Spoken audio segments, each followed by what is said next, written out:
Hi, I'm Kara. Welcome to my channel.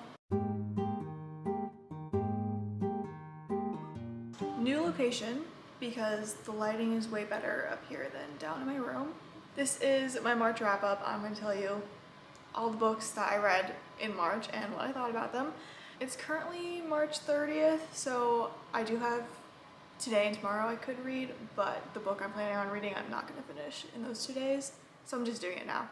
I finished reading 8 books this month and I DNF'd 3 books. So as usual, I'm gonna start with the DNFs. Last month, at the end of my wrap up, at the end of my February wrap up video, I said I was about 25% into Consider Me by Becca Mack. Yeah, I read up to about 30% and I just called it quits. At least for now. I don't know if I'm fully DNFing it or I'm just gonna take a break from it, but right now I've stopped reading it. It was putting me into the biggest reading slump I've ever been in.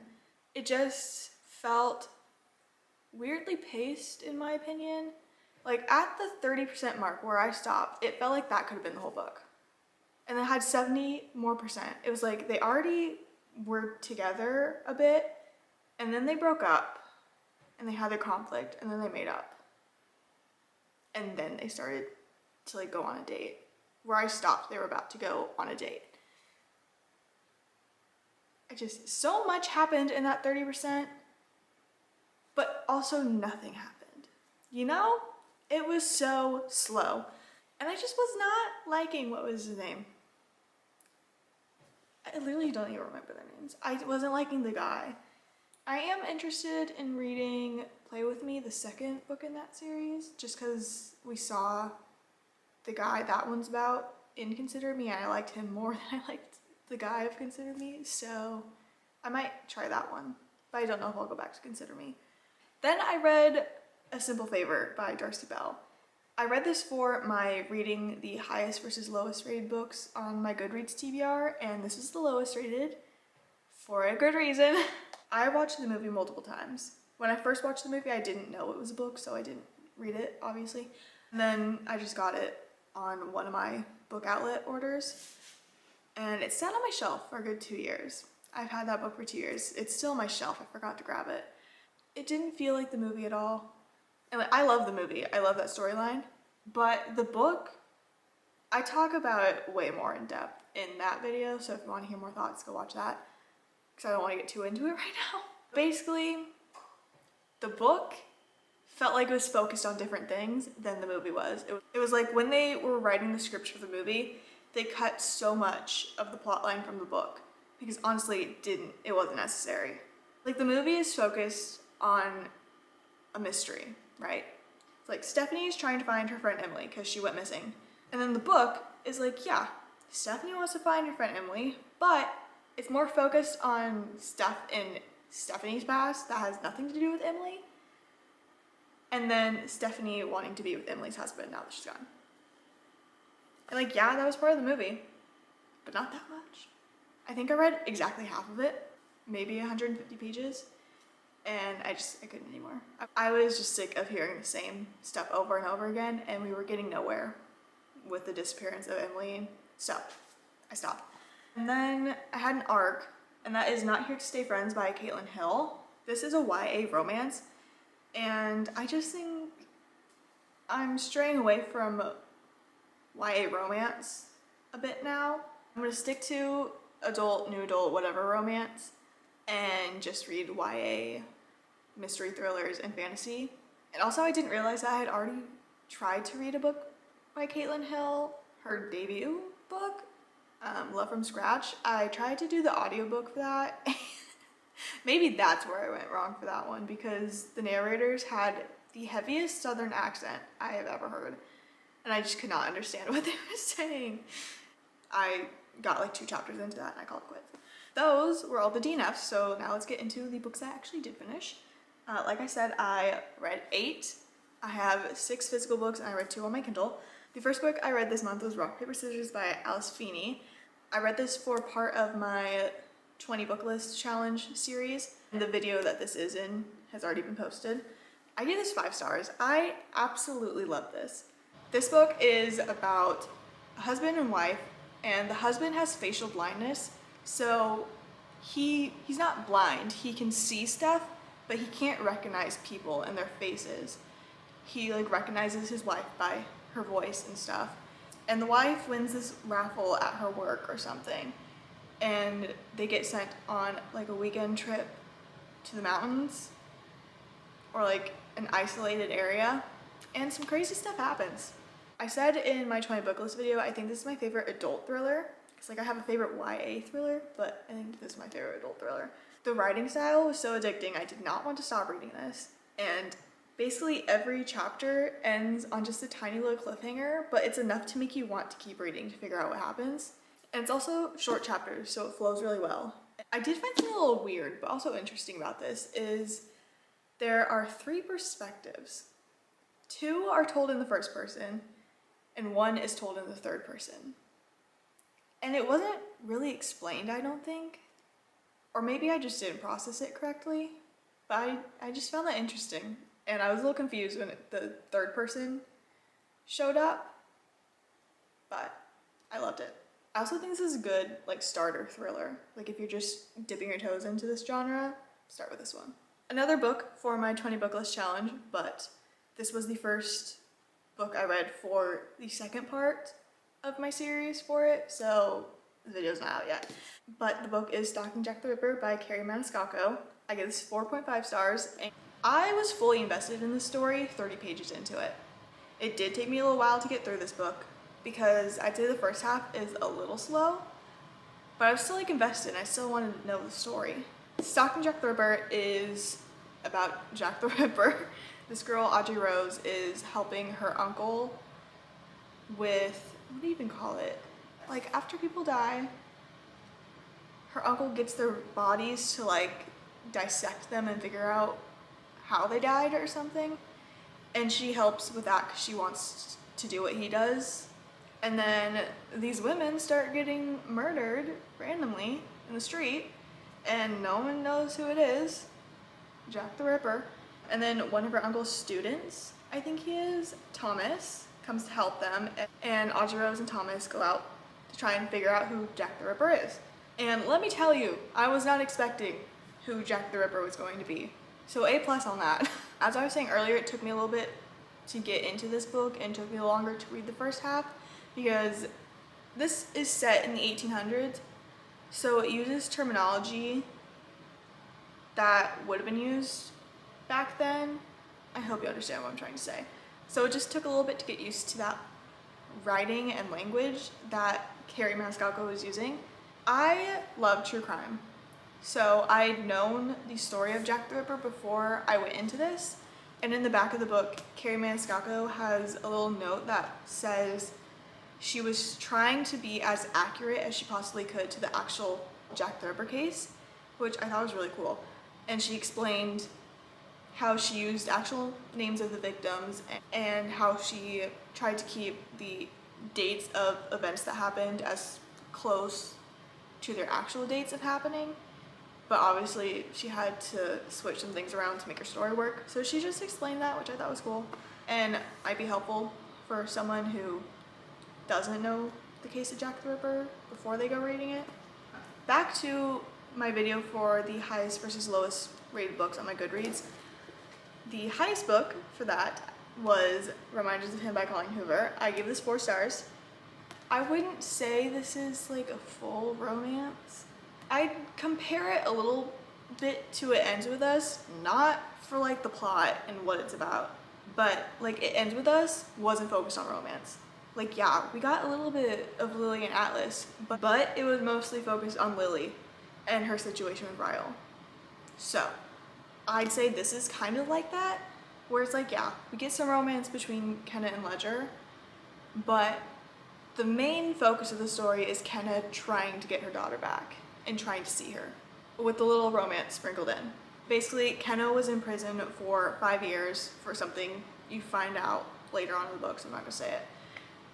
But then she comes back to the town where she used to live before going to prison, and she's trying to see her daughter because she gave birth in prison. So Kenna's daughter was given to the grandparents to take care of, And so she goes to this town, she meets this guy Ledger, and Ledger has a connection to Kenna's daughter. But Kenna doesn't know that to begin with. And then it just goes on from there. I didn't love the last 70-ish pages of this. I didn't like some of the things Ledger did. That's why it's 4 stars. Moving on to the first Kindle read. I read Zodiac Academy. The first one, which I think is called The Awakening. I gave this, I think it was 3.5 stars. It was a good start to the series. I will say that. But it was world building, which for fantasy series, the first books are usually always just world building, and that's not my favorite thing because it's just a lot of information to take in. I did like the vibes of Zodiac Academy, so I will be continuing it. So these twin girls, Darcy and Tori, have lived basically their whole life like it's just normal humans in the human world, but then this guy comes to bring them to the Fae world. Is it Fae? Brings them to the world of Zodiac Academy, let's go with that. And everyone at Zodiac Academy possesses at least one element, so air, earth, fire, water. So they have to go through classes and training to figure that stuff out. It was reminding me a little bit of Fate the Winx saga on Netflix, that show. Like the setting, I was imagining that school and like that world and area as Zodiac Academy. And I think that helped me a little bit to understand stuff more because I had something in mind and I was visualizing things. Next book, Daisy Jones and the Six by Taylor Jenkins Reid. My reading vlog for this is already posted, so I'll leave it in the description or somewhere. 5 stars. What else could I give it? This is about a 70s rock band just going through life. Touring, drama, it's a lot. This was also a roller coaster, but I loved every second of it. And then the show, also amazing, and getting to see everything actually happening and on my screen was great. And I'm obsessed with the songs and the soundtrack. Let Me Down Easy has been on repeat for the last week. I'm part of the Billy Hate Club. I don't like Billy at all. Sue me, I don't care. Karen and Warren were my favorites, both in the book and the show. Back to Kindle. I read the only arc I had that was releasing in March. I read Coast to Coast by Callie Mully. This is the 7th book in the Wincoat Wolves series. I have read books 5 and 6, which were The Goalie Stole Christmas. I gave that 4.5 stars. I loved that. And I read Splintered Eyes last month, and I gave that 3 stars. Does anyone want to take a guess on what I rated this book? I gave this 1.5 stars. Sterling was the main guy of Splintered Eyes, and then Coast to Coast follows his sister and his best friend, Stella and Simon. And we saw Stella and Simon in Splintered Eyes, and from what we saw of them in that book, I loved them. I thought this book could potentially be at least 4 stars. Where did it go wrong? Because I don't know. So yeah, basically Stella has moved back home for the summer and is staying in Simon's house because it was Simon, Sterling, and another teammate's house, but then Sterling was moving out, so Stella came to stay for the summer in his room, and then just stuff happens from there. I honestly don't. Kind of blocked it from my brain even though I read it last week. I mean, the beginning was okay. I liked it because it felt like the Stella and Simon we saw in Splintered Eyes, but then it's just like everyone did a full 180 and I hated everyone. My review on Goodreads was a freaking essay. I'll put it right here so you can pause and read it if you so desire, because I'm not going to talk about it anymore. Then I read City of Ashes by Cassandra Clare. This is the 2nd book in the Immortal Instruments series, the 2nd Shadowhunters book that I am reading. I'm working on getting my Shadowhunters reading vlog part 1 up.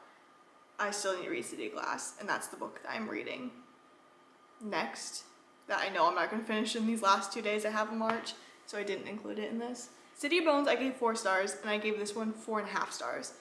I didn't like it like a lot better than City of Bones, but I did like it a little better than City of Bones. Like I said earlier, the first books of fantasy series are typically mostly world building, which I'm not a huge fan of, especially since I watched the Shadowhunters show, and so I already knew everything I needed to know going into it, so it was just like a refresh for me. But this one, we get dropped right into the story and plotline. No explaining needed, really. I also like the plot of this one better. We get to see Simon becoming a vampire, and the werewolves had a bigger part in this one than they did in City of Bones. And we also got to see the fairies and the fairy court. It also felt more fast-paced than City of Bones. So hopefully the reading vlog for the first 3 books of the Moral Instruments will be out soon, and you'll get to see my real-time thoughts and opinions. The last book that I read for this month was The Love Wager by Lynn Painter. This was one of my most anticipated reads of the year because I read Mr. Wrong Number last year, and this is like the sequel, interconnected standalone series. The first chapter of this was in the back of Mr. Wrong Number, and so I read it after I finished Mr. Wrong Number, and I loved it. I was like, I cannot wait to read this. I read this in I think 2 sittings yesterday, so I read it in one day. It follows Hallie and Jack, and Jack is the brother of Olivia, who was our main girl in Mr. Wrong Number, and also the best friend of Colin from Mr. Wrong Number. And so Hallie and Jack meet because Hallie is the bartender at Olivia and Colin's wedding, and then Jack and Hallie meet again like a week later on a dating app, and they decide they're going to make a little wager and see who's going to fall in love first, and whoever wins gets a prize that they really want from the other person. And then they have to fake date for Hallie's sister's wedding. Did I say my rating? I gave this 5 stars, if I didn't say that already. I loved this. This definitely lived up to the anticipation for me. That was a nice little rom-com to end my month with. So I feel like I didn't read any romance really that I enjoyed. So that is all that I read in March. These are just the physical books. Let me know in the comments what your favorite read of this month was. I think mine would have to be The Love Wager. That is all for this video, and I'll see you in the next one.